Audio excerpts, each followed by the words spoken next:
Are you frustrated with curved seams? Tired of using a million pins and drawing actual blood? Do you want an easy way to do curved piecing? Just like you, I was frustrated too. My curved seams didn't always lie flat, and I wanted an easier way to join small, tight curves together. So here's how I combined two techniques into one: invisible applique and curved piecing. Check out this easy way of joining curves together. So after watching this video, you'll be able to sew a curved seam using invisible applique. You'll be able to turn the edges under and make it lie flat without pins. And you'll be able to join other pieces together easily. Let's dive in.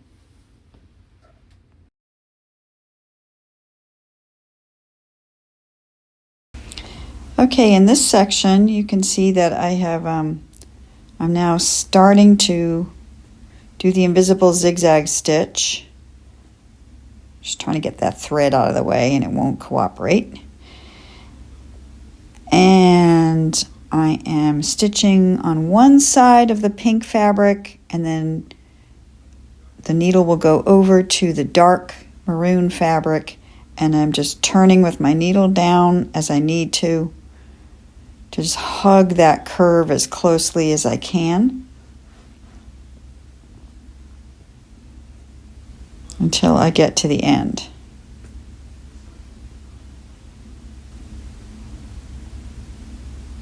And you can go as slowly as you want to. And then once I get to the end, I'm just going to trim the threads. And that's what it will look like.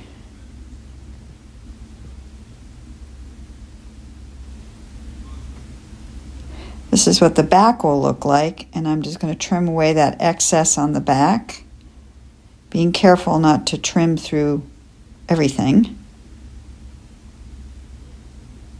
And that's what it looks like on the back after it's trimmed, and on the front. Okay, so this is the final result of that stitching. I actually stitched it twice because the first video I took didn't turn out very well. But anyway, I trimmed the underneath edge with my sharp scissors. And so now you can see that that little piece is joined on, and I'm ready to do something about this edge. So I think what I'm going to do is I'm going to trim like this, right up close to that edge. I want to leave a little extra fabric to turn under right there. So I'm not going to, well, I could trim a little bit more. Let's trim a little bit more. And I'm going to keep that sharp curve just to show you that you can do it. And then I'm going to go ahead and trim this edge over there. Okay, so now I'm going to join something onto that edge. And what should it be, class? I don't know. Should it be this? That's pretty. Or should it be something lighter? Should it be that? At this point, it really doesn't matter. I think I like this one. I think I'm going to add this piece on. And I'm just going to make sure I have a little extra on either side, on either end, to turn under. So I can go ahead and add that under, stitch that right on right now. But before I do that, I have to go ahead and turn under that edge like I did earlier. And before I do that, let me just show you one other little trick. These little edges right here are going to be bulky, so I'm just going to slide my scissors under there and just give it a little bit of a trim on both sides, because we don't need that extra bulk in there, because it makes it easier to turn the edges under when the time comes.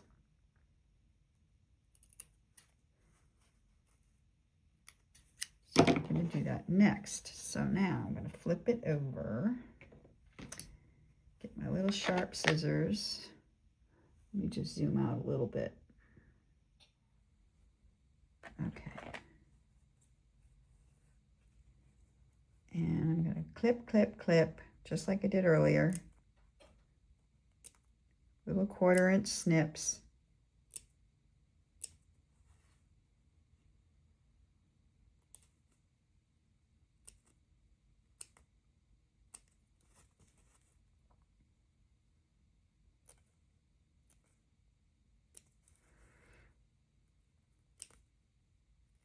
They're not very deep, they're pretty shallow. I don't know if you can see that. Hopefully you can.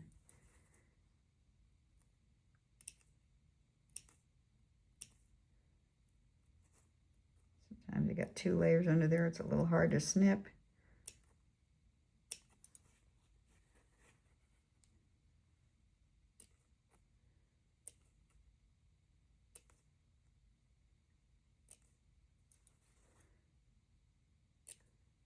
Now I'm just going to go all the way to the edge. I may end up trimming that. I don't know. I might make this a skinny line later on, but at least I have the edge turned under if I want to. Okay. Okay, now I've got my edge ready to go. So I'm going to go ahead and put that little line of glue. You can really see it on the dark fabric there.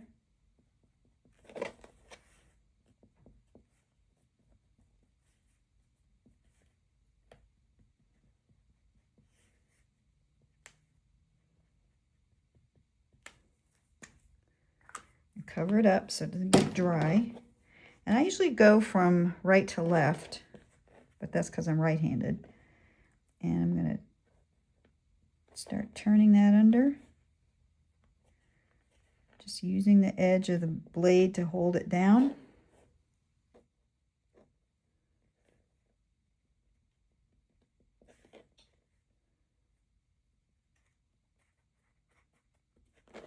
Okay, now I'm getting to that deep curve again, so I'm going to slow down a little bit. And I'm just going to do one little piece at a time. Almost as if you were sewing it with the needle down, which you will be in a minute.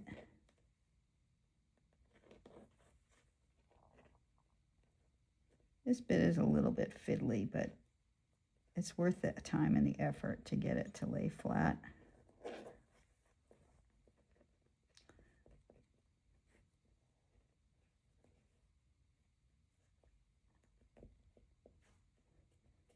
See how that's making a nice curve there? And sometimes I have to lift up the previous one and ease that in. There, that looks pretty good. And then I just keep going.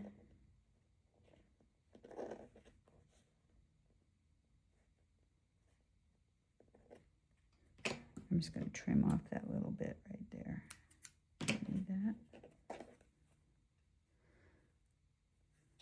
And that's a pretty nice smooth edge to add on to our pink fabric.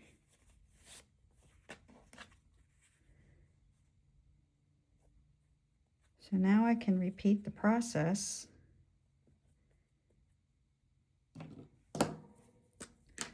Add a bit of glue. Not all the way around the edge. You don't have to do that. It's just a matter of holding it still so you can sew it.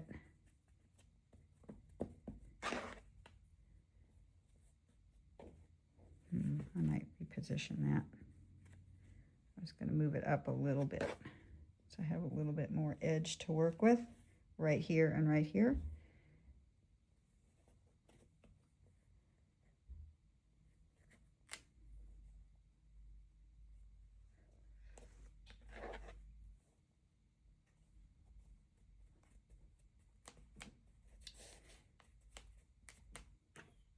Okay, that is ready to go to the sewing machine, so I'll meet you over there at the sewing machine.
That process you just saw was how I put together my piece Unwinding.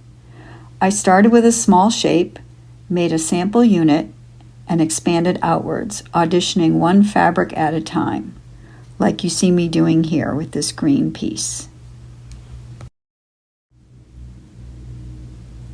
And here it is, the final piece after quilting and binding.